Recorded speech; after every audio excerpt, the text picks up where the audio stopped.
आम आदमी को इकट्ठा करने का जगह में वो विभाजित करना मांगते हैं। ये ठीक नहीं है।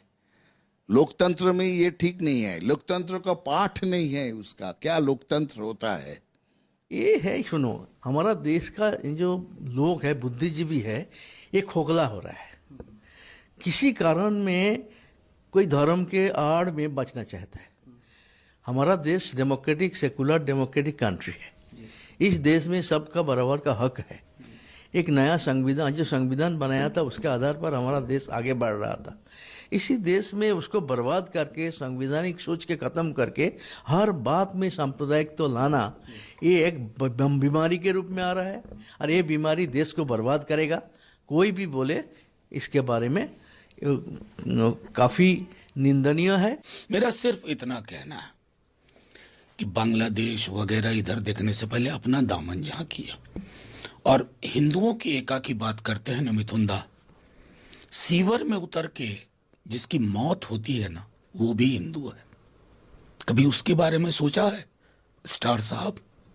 अगर नहीं सोचा ना तो पहले उसको दुरुस्त करिए। इसमें कोई शक नहीं, बंगाल के अंदर जिस प्रकार से सनातन का हनन हो रहा है, जिस प्रकार से वहाँ पर शरीयत लॉ लागू करने की बात वहाँ के मंत्री, वहाँ के चुने हुए लोग कर रहे हैं, तो स्पष्ट है लोगों के मन में एक भावना है कि सनातन को अगर बचाना है तो वहाँ पर टीएमसी को वहाँ से भगाना पड़ेगा। सर, महाराष्ट्र का रुख करते हैं। महाराष्ट्र में महायुति सरकार ने किसानों की कर्ज माफी को लेकर बड़ा बयान दिया है और राज्य के डिप्टी सीएम के साथ वित्त विभाग की जिम्मेदारी संभाल रहे अजित पवार ने कहा कि किसानों से साफ साफ कह रहा हूं कि 31 मार्च तक अपनी फसल लोन की राशि बैंकों में जमा करा दें, क्योंकि राज्य सरकार इस स्थिति में नहीं है कि वो किसानों का कर्ज माफ कर सके।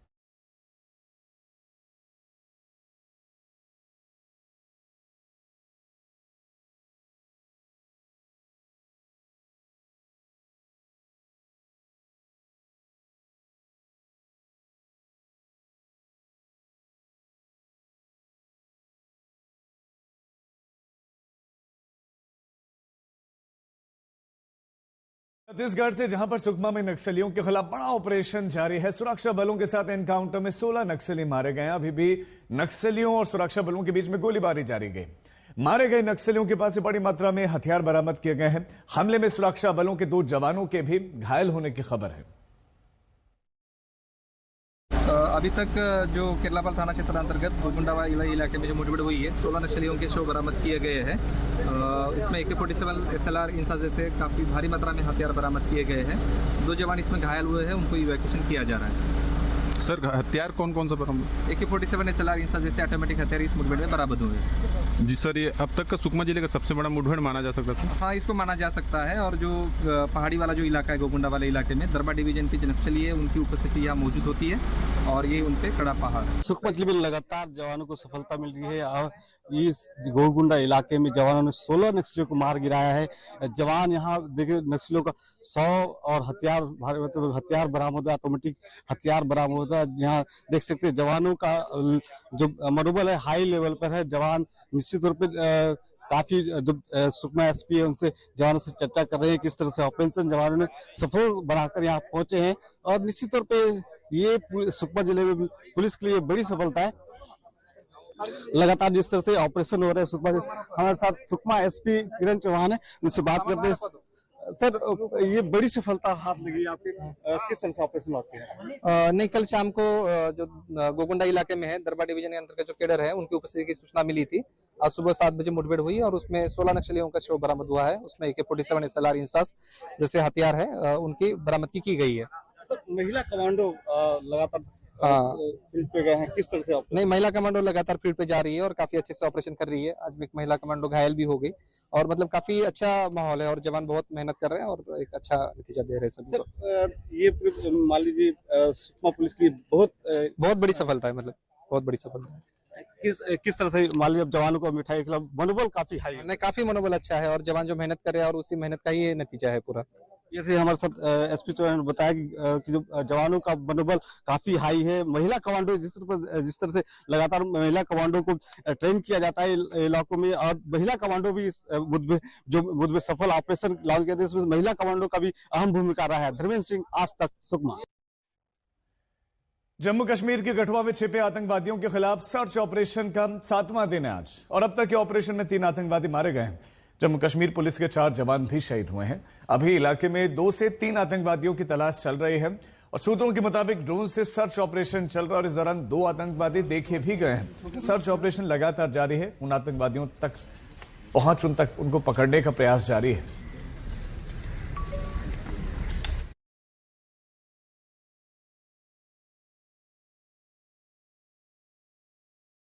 आतंकवाद विरोधक अभियान चल रहा है।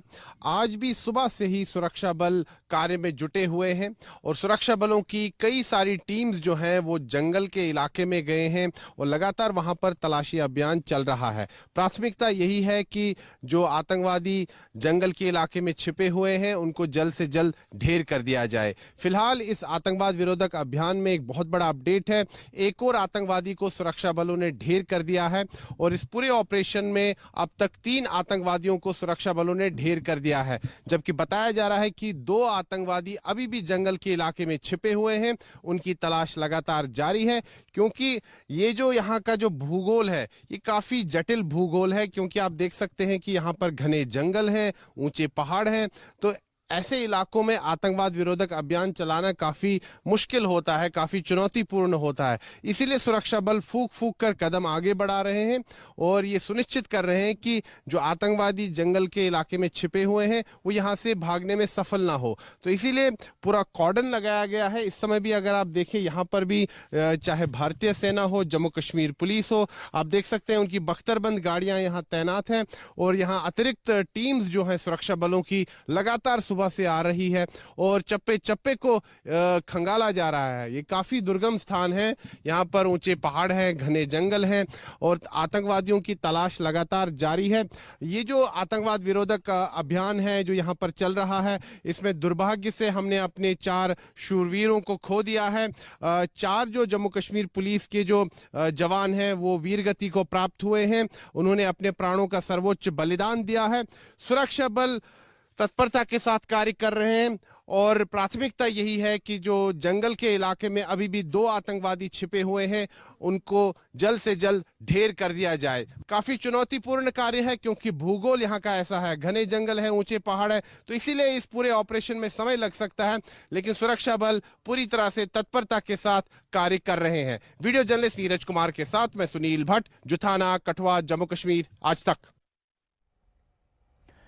एक्टर सलमान खान ने एक घड़ी पहनी और उस घड़ी पर अब हो गया है बवाल। सलमान खान ने की फिल्म आ रही है और एक घड़ी उन्होंने पहनी, उस पर मुस्लिम संगठनों ने एतराज जताया और सलमान अब मुस्लिम संगठनों के और नेताओं के निशाने पर आ गए हैं। ऑल इंडिया मुस्लिम जमात के राष्ट्रीय अध्यक्ष मौलाना शहाबुद्दीन रिजवी ने सलमान को शरीयत का गुनहगार बताया।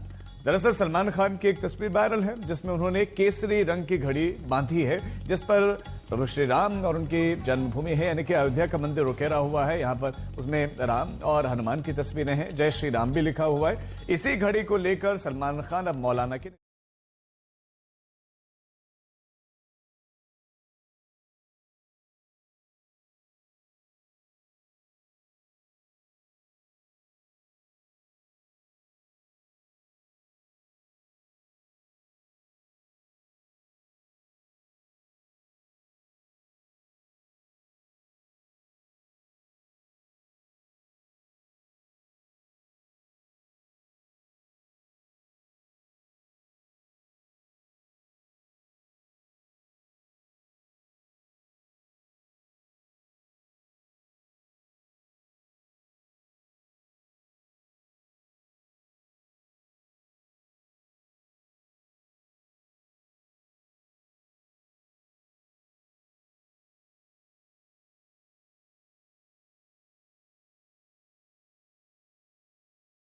शुरू होते ही दिल्ली में पावर कट को लेकर सियासत शुरू हो गई। दिल्ली में बिजली मंत्री ने कहा कि बिजली कंपनियां मेंटेनेंस का काम करती हैं तो कभी कभी पावर कट लगता है। उन्होंने दावा किया कि बिजली व्यवस्था पहले से ज्यादा अच्छी है। राजधानी दिल्ली पर पावर कट को लेकर के जमकर पावर पॉलिटिक्स हो रही है। हमारे साथ इस वक्त पावर मिनिस्टर आशीष सूद हैं। सर, दिल्ली के पूर्व मुख्यमंत्री अरविंद केजरीवाल और आतिशी पिछले 2 दिन से लगातार दिल्ली में पावर कट क्राइसिस को लेकर के सरकार पर हमलावर हैं। देखिए, एक वीडियो उन्होंने डाला है जो वीडियो जगतपुर एक्सटेंशन का है।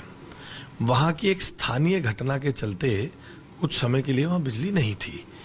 अरविंद केजरीवाल जी ने कल सुबह 8:25 के आसपास ट्वीट किया कि दिल्ली में अब बीजेपी के आने के बाद बिजली जाने लग गई। मगर जो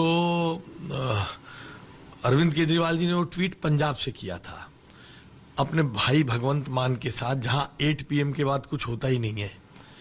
उन्हें ये मालूम नहीं था कि बिजली परसों रात को ही 10 बजे वहां वापस रीइंस्टेट हो गई थी।